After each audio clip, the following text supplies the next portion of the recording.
Hello everyone. Today I will be discussing Skinner's behavioral learning theory and how it applies in middle childhood stage in the context of multicultural schooling in Suva, Fiji. In this slide, I will be giving a brief introduction to Skinner's theory. So, what is Skinner's theory?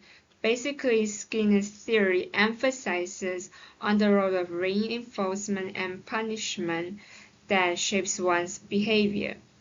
These behaviors are learned by observing the environment around them. In his theory, he suggested that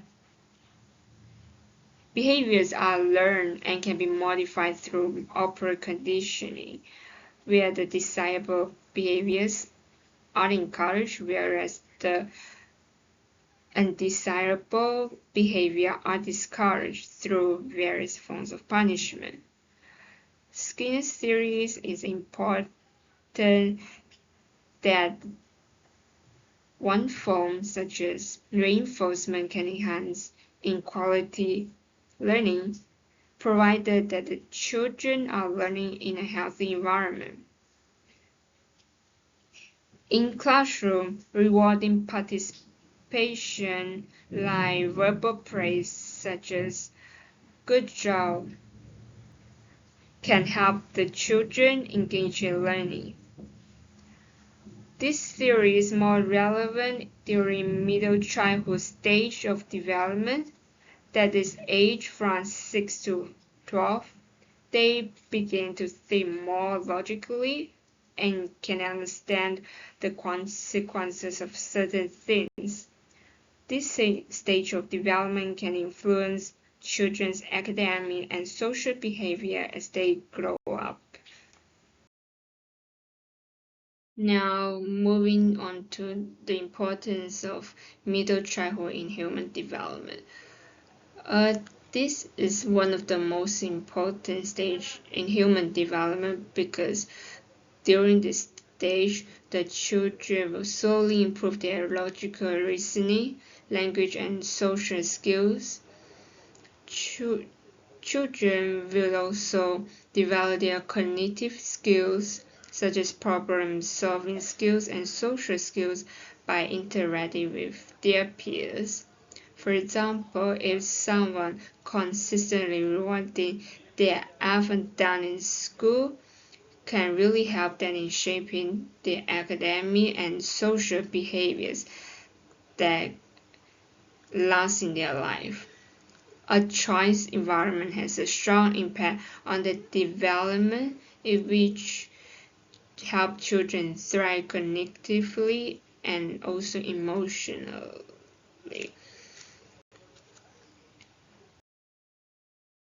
In this slide, I will be comparing Piaget-Vygotsky's theories with Skinner's theory, and also I will be explaining why Skinner's behavioral learning theory is the most effective in the social context during middle childhood stage.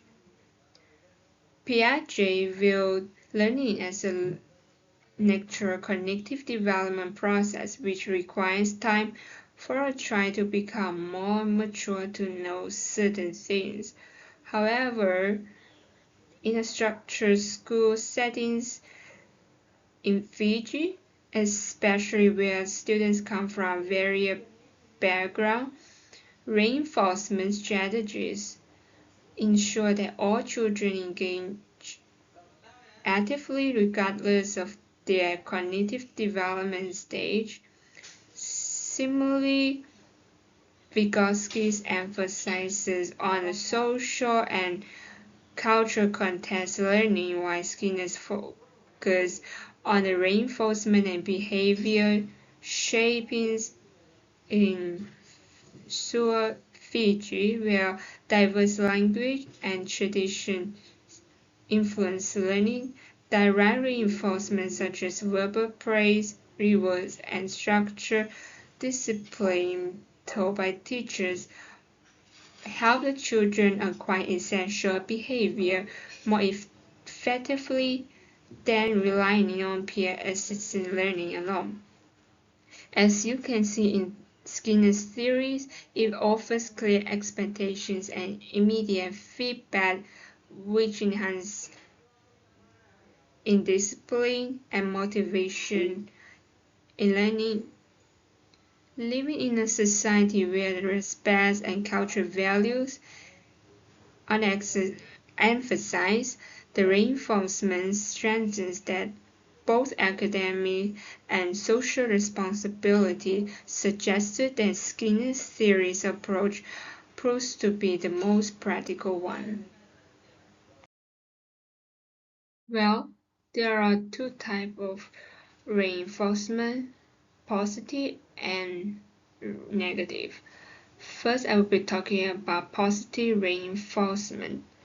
It involves adding a stimulus to strengthen the behavior that it may occur next time.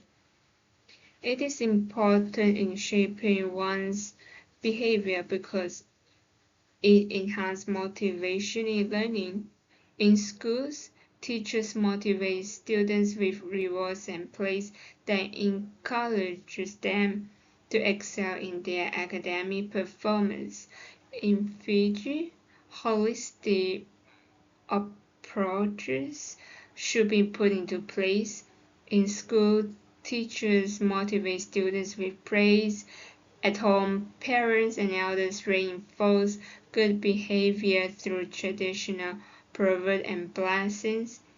Also in sports and religious settings, achievements are celebrated in communal gatherings. By integrating these cultural traditions with positive reinforcement that I've mentioned, children develop their academic and social capabilities living in this multicultural society.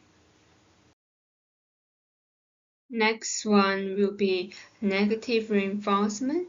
It is the removal of unwanted stimulus to increase the likelihood of the behavior to occur. One example could be allowing a child avoid to do chores if they complete their work can effectively encourage academic responsibility. It can motivate students to enhance their performance and meet their expectation. However, if we overuse this reinforcement, it will make the child become more dependent on these external triggers.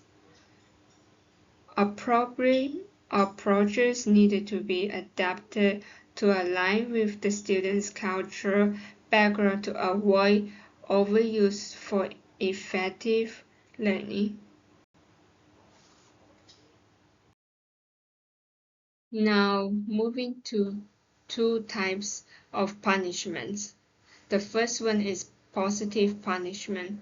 It involves the adding of an unpleasant stimulus to reduce certain behavior to occur. An example would be giving an extra homework or detention to a child for misbehavior during the class. As a result, the child may not repeat the behavior as a fear of the consequences. However, excessive use of this type of punishment can lead to fear towards authority figures like teachers. The students may fear the teachers, and that might lead to lost potential in learning. Cultural perception of punishment may vary in multicultural society, especially in Fiji. It influences how the students and parents respond to this kind of disciplinary action. So we need to understand these differences to benefit the children's development. The next type is negative punishment. Basically, it is the taking of a privilege from a person, such as recess time, from students who do not complete their work. This can be effective to ensure the compliance with rules and also encourage responsible behavior. When applying this punishment, cultural aspects should be taken into account, particularly living in diverse cultural background.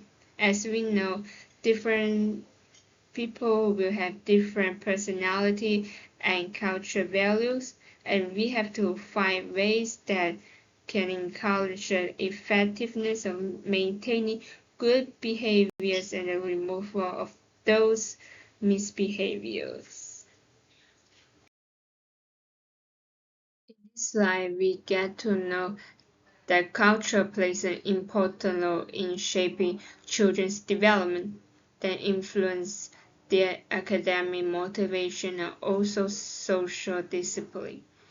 In the picture shown is a school that I had attended before where there is a diverse culture merged to study there.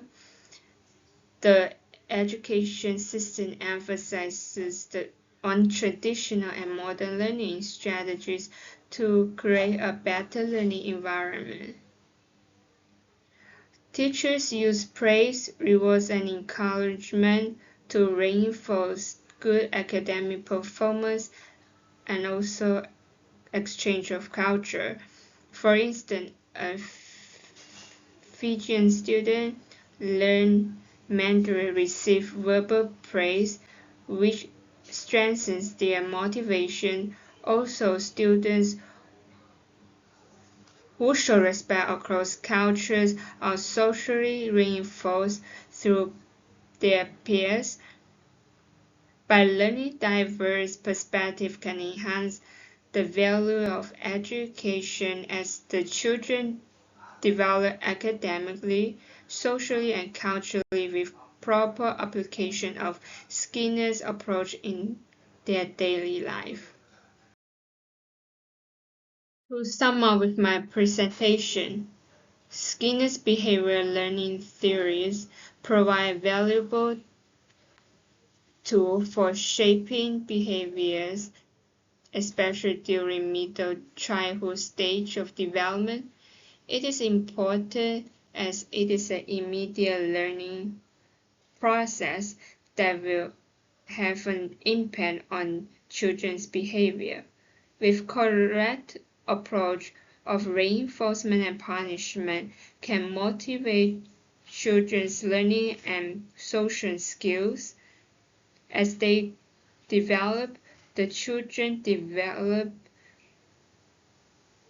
confidence, respect, and also their adaptability that prepares them for a global society.